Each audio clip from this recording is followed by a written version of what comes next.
morning, here we are. Once again, it's the physics video lecture. Physics 2A, video lecture 28. We have some demonstrations today, but let's recapitulate what we've been doing, namely talking about rotational motion. So I'll bring this thing out here. This is where we first started learning about rotational motion. We learned that that was a radian, and then we had rotational quantities. So I'm going to put the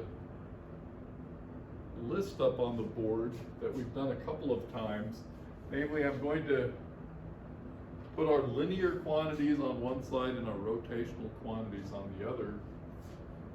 And there's one more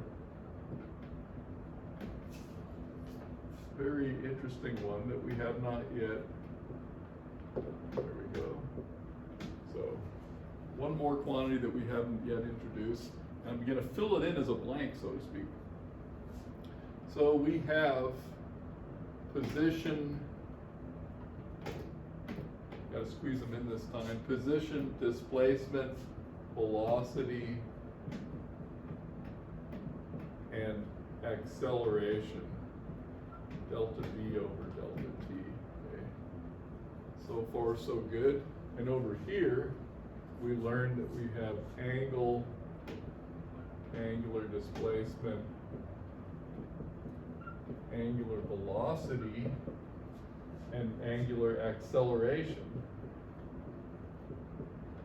And these concepts were just constructed the same way as the linear ones. We inherited some of the same formulas for constant acceleration motion. Now, we also have on this side here, force equals mass times acceleration.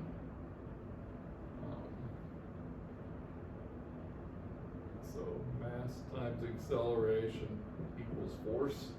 And over here we learned that we had moment of inertia times angular acceleration is equal to torque. And the next one I'm going to put in here, in fact, let me write the other order just to so torque equals I alpha, F equals mass times acceleration. Okay, that's the way we write Newton's law all the time. Okay, we had another definition over here, namely linear momentum equals mass times velocity. Remember, this is one-dimensional. And that's the missing quantity. There is something called angular momentum. We're going to use L for angular momentum, and that is I times omega. All right, we're just filling in the chart, and to remind us what comes after here, you can say, well, we got kinetic energy translation is equal to 1/2 mv squared, and over here we had kinetic energy rotational 1/2 I omega squared. Okay, so here's the new quantity.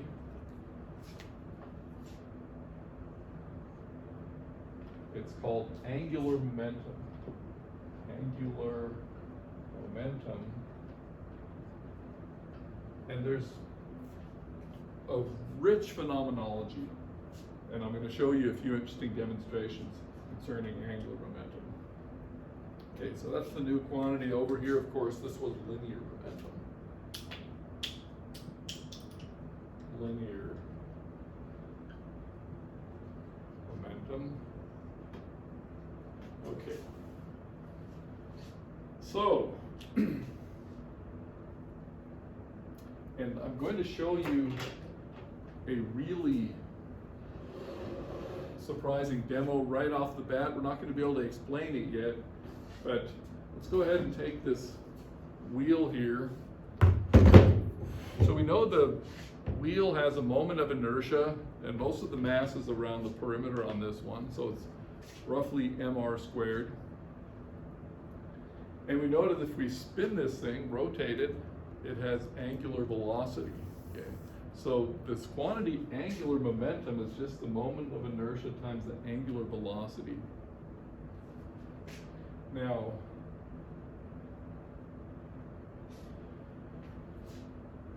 there's a relation between force and linear momentum, and we're going to see there's a relation between torque and angular momentum. But first I'm just going to demonstrate something pretty surprising here. Okay, I'm going to spin this thing up, and then I'm going to pick it up with this loop right here. I'm doing this to the side because I'm working with a certain amount of room. Okay, so I spin this up, moving pretty fast, and I grab this loop here. Okay.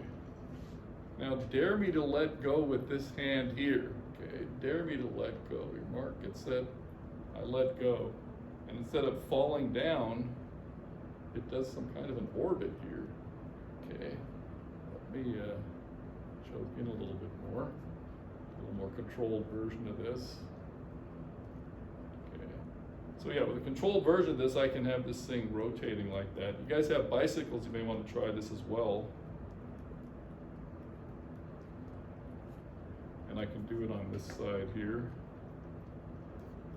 It doesn't even have to be rotating that close. Now what I'm going to demonstrate now is that I choke up really far on that axle.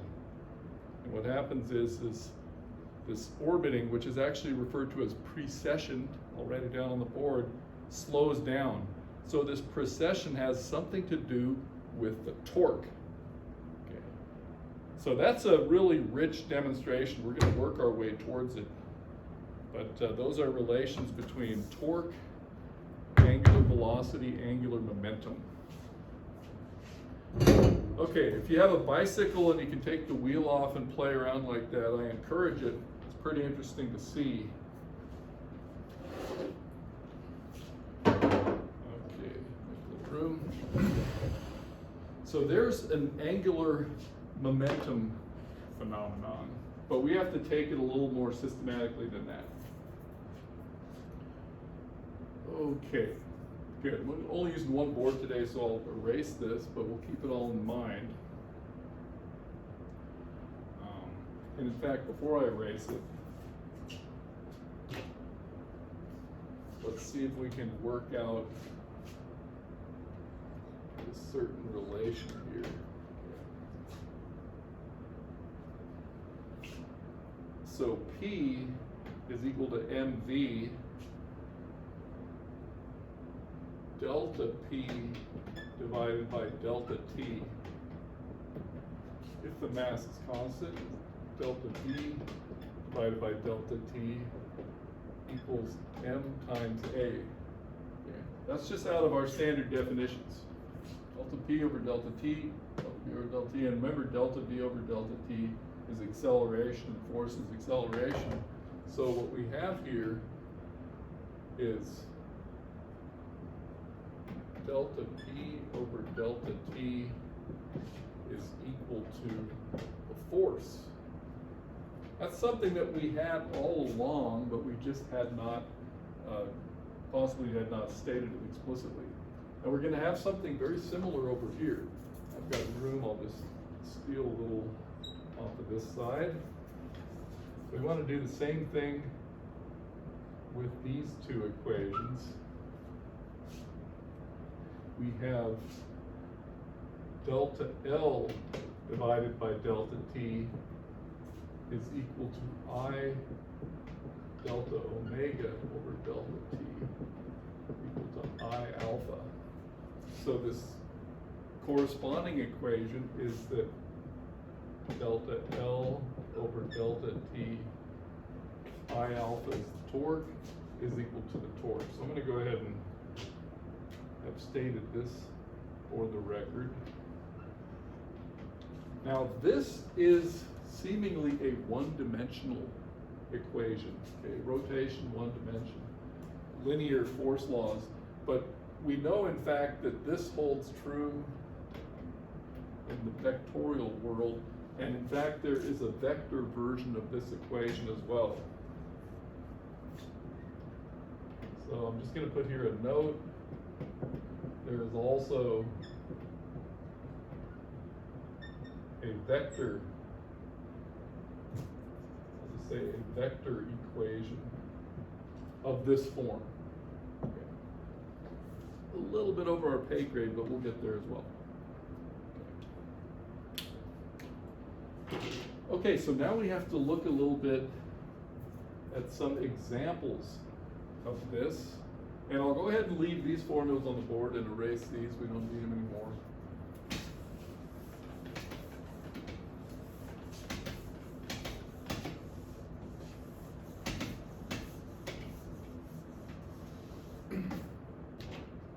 So first of all, when does this angular momentum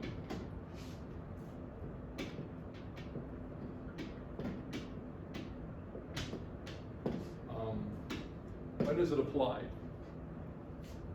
So the first example, we're just going to have a rotating disc. We've got a rotating disc. Imagine it's like that. Okay, there's the axle. It's rotating like that. Mass of M, radius R, uniform disc. Here, I'll even give it a little. There we go.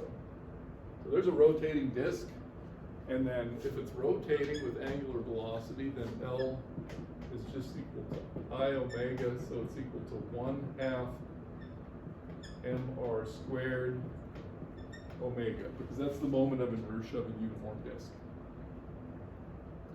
So there's a rotating disc. Okay. The second example is a really crucial one, and that is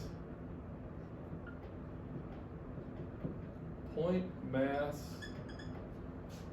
in orbit. Okay. So the reason this is crucial is because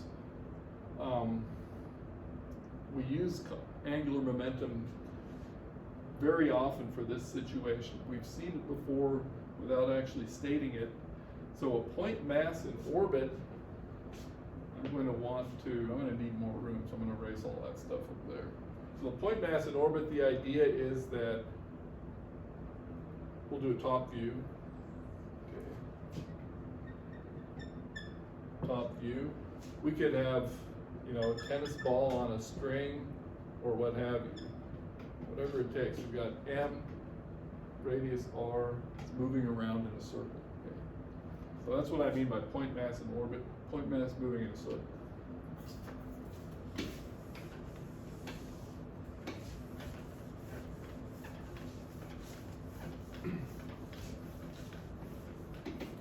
So yeah, this one's crucial. So since we've got this point mass in a circle and we have L equals I omega, let's look at what happens here. Remember that V is equal to omega times R. So this L here, because it's a point mass just on the perimeter, in fact, let me go ahead and put the definition here. I equals sum of all M sub I, L sub I squared. So the moment of inertia here is just M R squared. I'll put parentheses around it. And then the omega is V divided by R. So that's canceling one of the R's, that's simply M times R times V. So yeah, I'm going to put a box around this. This one you have to know. M times R times V. This was this very important example. Point mass in orbit, or point mass going in uniform, or just circular motion. Okay. This is more general than just circular motion. Okay. So this simplifies certain things. You have an orbital type of problem, you immediately go to this expression and not that one. So M times R times V, they're identical to that situation. Now the next thing we have to discuss is really the most important.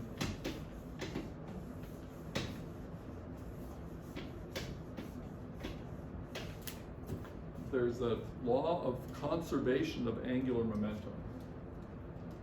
So this one, next, conservation of angular momentum.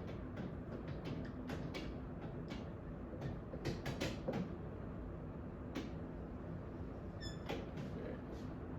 So what does that mean? We'll actually use this situation right here. So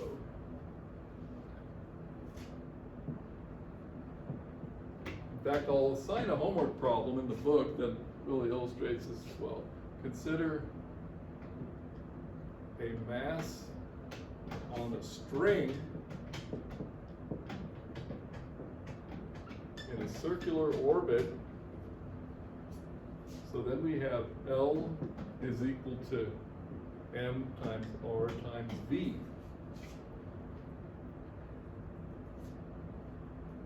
And the way to look at that is this central force table. Okay. So we've got a mass M on a string, distance R, and there's a hole in the table. So that's a dotted line there, and then underneath you can pull on the string. Okay. So you can pull on the string and change the radius of the orbit. Okay. But the force, the net force on this is really just provided by the tension in the string. So net force, and it's a central force, is provided given by the tension. I think we had a homework problem with this, right? So the tension is providing the central force. And what happens if you pull on the string? If you pull on the string, of course, you're going to reduce the radius of the orbit, okay? If you pull down on the string. And what happens is, because it's a central force, there's no torque. And because there's no torque on this object, there's no change of angular momentum. So that was that formula I had on the board, that the change of angular momentum is equal to the torque, okay? So central force given by tension, no torque,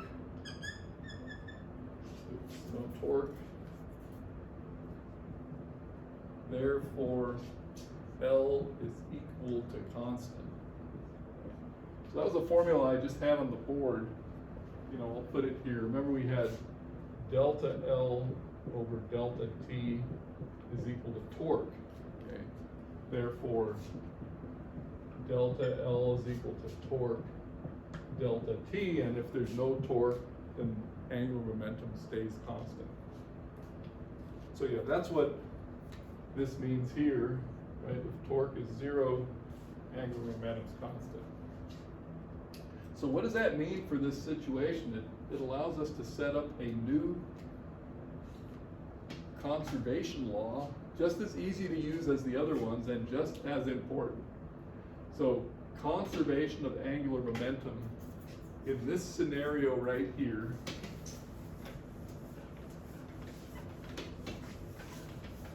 in this scenario, it simply means L equals MRV, M1 R1 V1 equals M R2 V2. Okay, M R1 V1 equals M R2 V2. So if the radius decreases, then the speed must increase. So as you pull on this string, this mass is going to whirl around much faster as it gets towards the center there. So that's the example, and this is a really important note that goes back to chapter 7.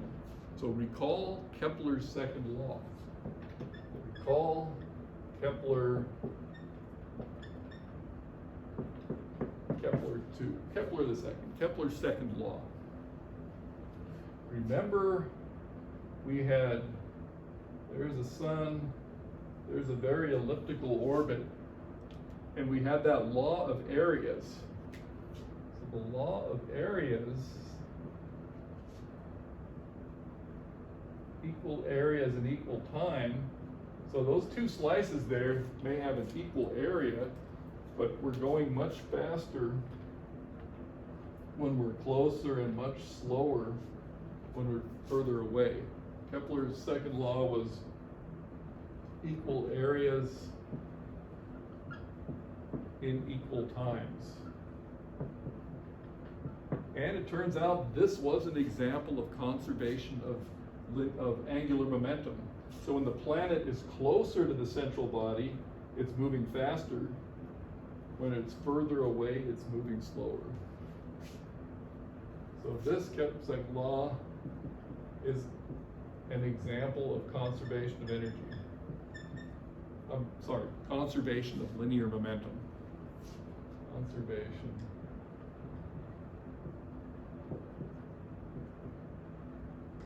Linear momentum. So we'll do a couple of problems of this type. They're very interesting. It's because central force does not change the torque. There's no net external torque on this system here. So that'll be one of our examples. I think there's a problem in the book that'll be just like this. Very interesting. Also, there's another situation of conservation of angular momentum. So, like I said, this is the one for point masses in orbit. Okay. And the other example will be for rotating disks.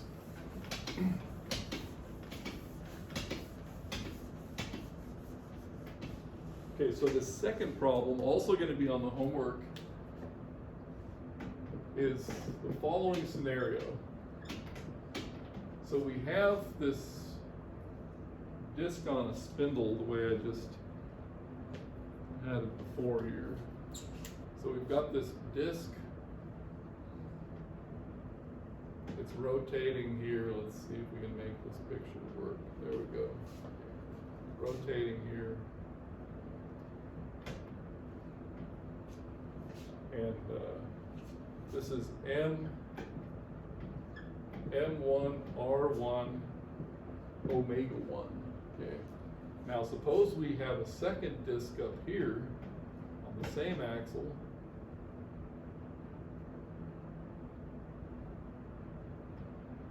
There we go, that's how we draw that. And this one has a mass of 2, R2, omega 2. I'm not sure how the book labels these, but we're just giving the idea here. Now the interesting thing is, suppose these are rotating at different speeds and one drops on top of the other. Okay. So if they drop on top of the other, what we say is there's no external torque. They're just going to have friction and rub each other until they reach the same final speed. Okay. So what we're going to have is this. L is equal to constant, and I'll just say it's constant, keep the equal sign going here. We will have, that's not a good, we will have I1 omega 1 plus I2 omega 2 before they drop on each other. Okay, I should have written omega 1, omega 2 here. Omega 1, omega 2. And after they combine, so when this top one falls on the bottom one, we will have the sum of the two moments of inertia times a final rotational angular rotation. Now you've seen this equation before. This looks exactly like our perfectly inelastic collision in linear momentum, and we can just do the formalism the same way. So I'm going to leave it at that. I forget exactly what, but I'll find out soon enough what the book asks us to do here. But that's the situation. So this is the, I'll put a couple words here to go with this. It's analogous to the perfectly inelastic collision, so compare to the inelastic collision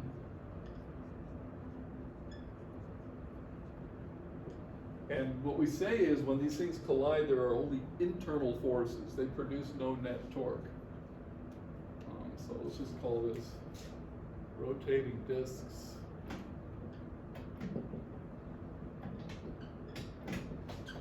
See, I basically have set it up for you, but that's okay.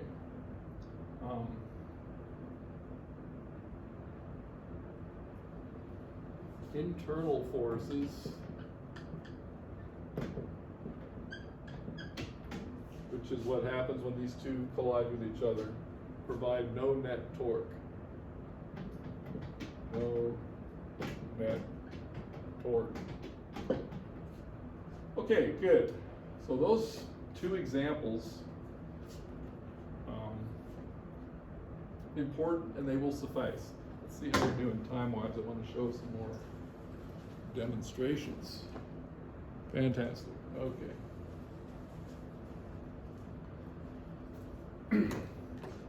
Okay, so we have, I'm going to erase this, we have this law of conservation of angular momentum. And I'm going to go ahead and write everything out that we need for it.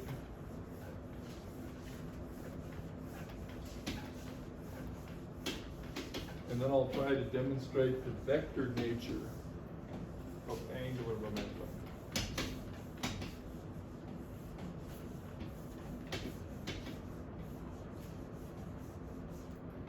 So let's just put a couple important things down here. So we have angular momentum, its definition.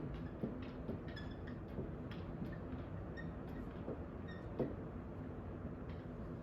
we have L equals I omega. Now here's the thing. There is actually a vector nature to the angular momentum.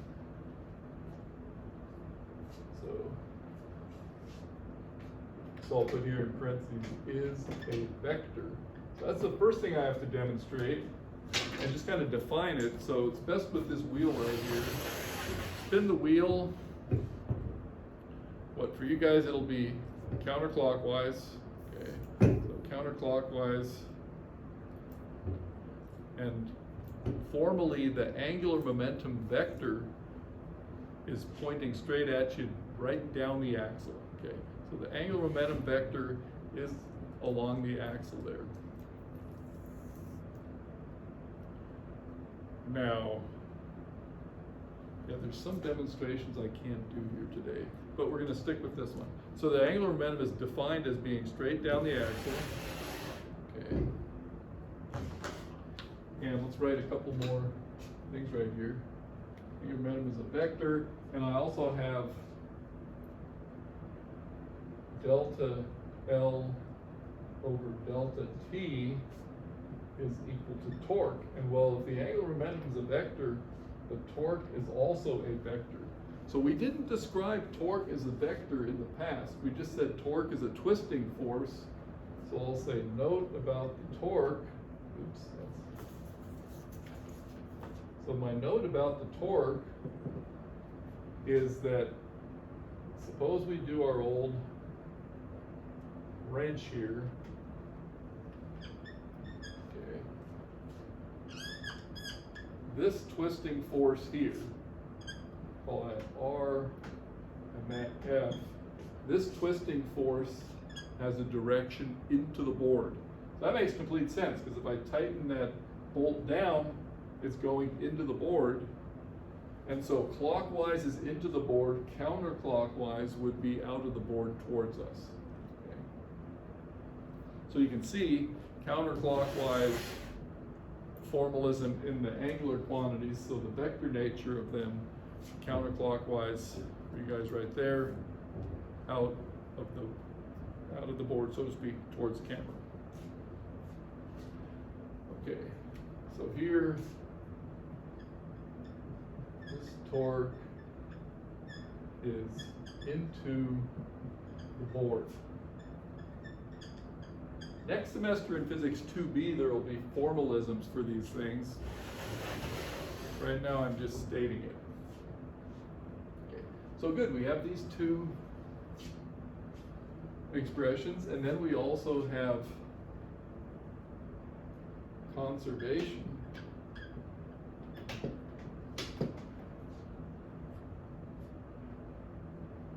If L equals constant, we would have, actually I'm going to drop the vector on this case here. If L equals constant, we have I omega equals constant, and we can have I1 omega 1 equals I2 omega 2. This one, I wanted to bring a demonstration in, but I'm kind of restricted in the format here. But this one here is the example when people are spinning. People are spinning with their arms out, they bring their arms close to their body, they spin faster. Okay, you see this in athletics all over the place, in figure skating, you see it in diving. So if you're spinning, especially if you're holding a couple of masses at arm's length, okay, your moment of inertia is larger. You're spinning slower. Okay, if you bring those masses in towards your body, your moment of inertia is smaller. The mass is closer to the axis of rotation, and you spin faster. So there's a bunch of famous demonstrations we can do using this right here. And it's really basically the same version of the first one where the orbit comes in closer and the rotational speed is faster. Now I want to show the vector nature. So I just told you what the direction of the vector is. And I'm going to bring out a more sensitive device here. This is a gyroscope. Rotating disc here, okay, and it's mounted on pivots that are very smooth, so we can have real free motion here. Okay. So what I do is try to balance this thing. It's kind of tricky because it's fairly sensitive. I want to balance this thing so it just stays put. Okay.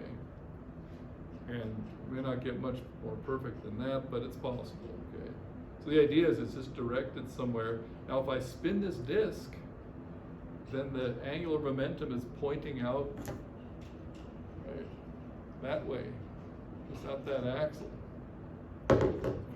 So let's do that and see if we can get it to stay put. No motor needed, we just spin this thing up with a string. Here we go. So we spin up the gyroscope.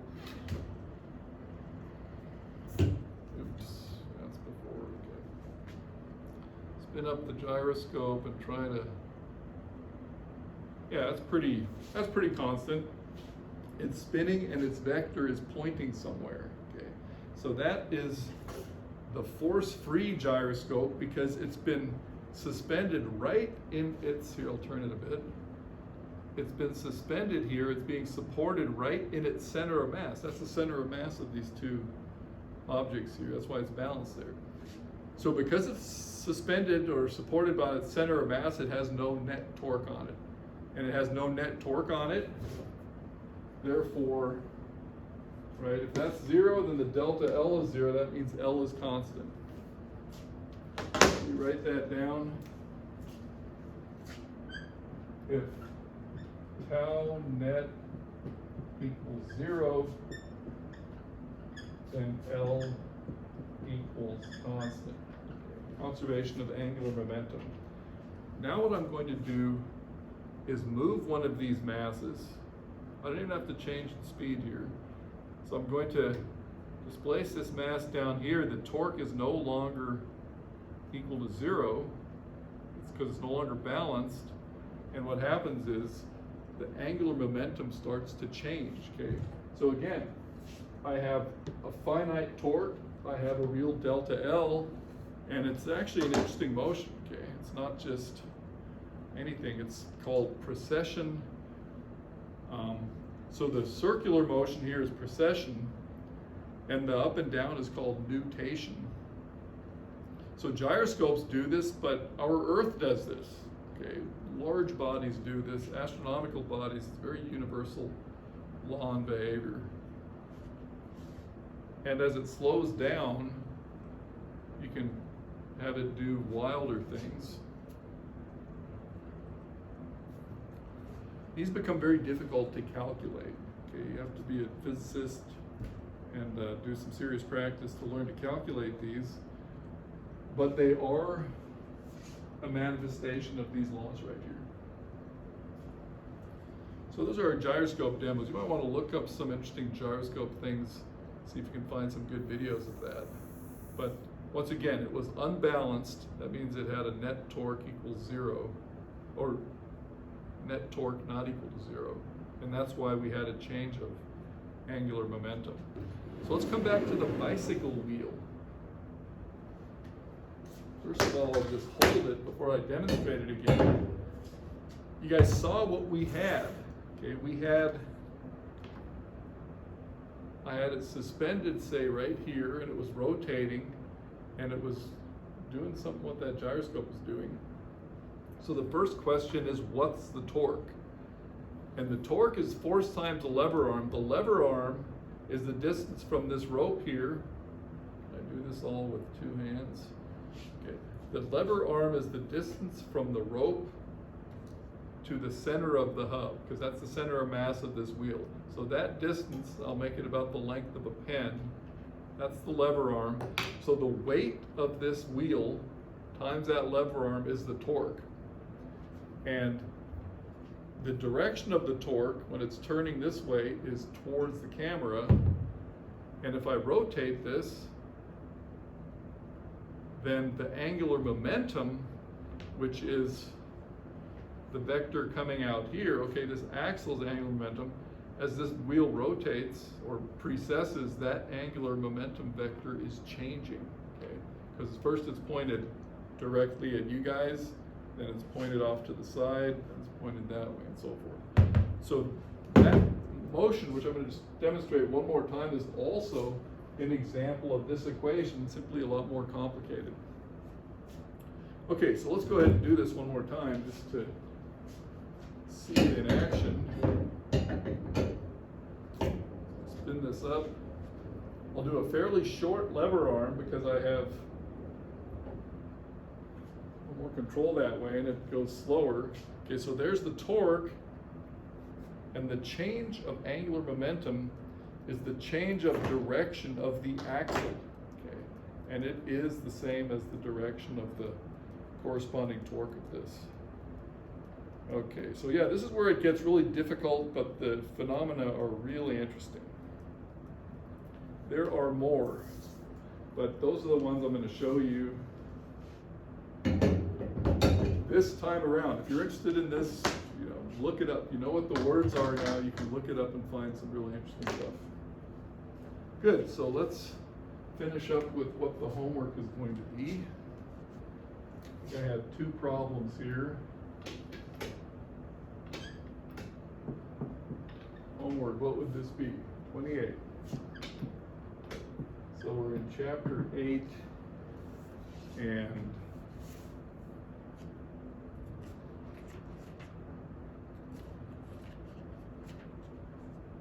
yes, so problem 71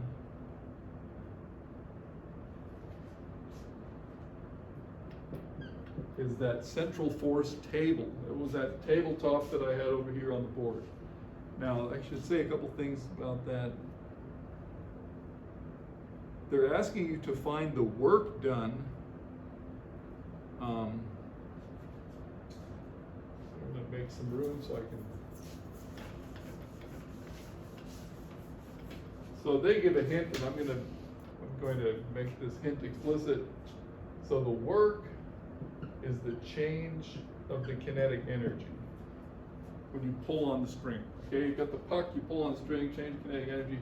So that's 1/2 I, use that? Yeah, I'll go ahead and write it. 1/2 I 2 omega 2 squared minus 1/2 I1 omega 1 squared. But that really is 1/2 mv2 squared minus 1/2 mv1 squared. Okay, because it's just a point mass in orbit. Okay. And the other half of the problem is mv1r1 is equal to, did I write that way? mr1v1 equals mr2v2. So those are the ingredients you need to do this. Okay. Good, so that's chapter 8, problem 71. Let's see what else we have here. Problem 73.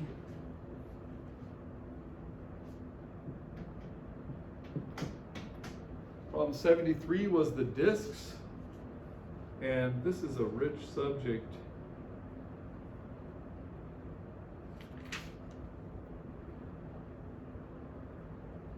And a different version of this is problem 81.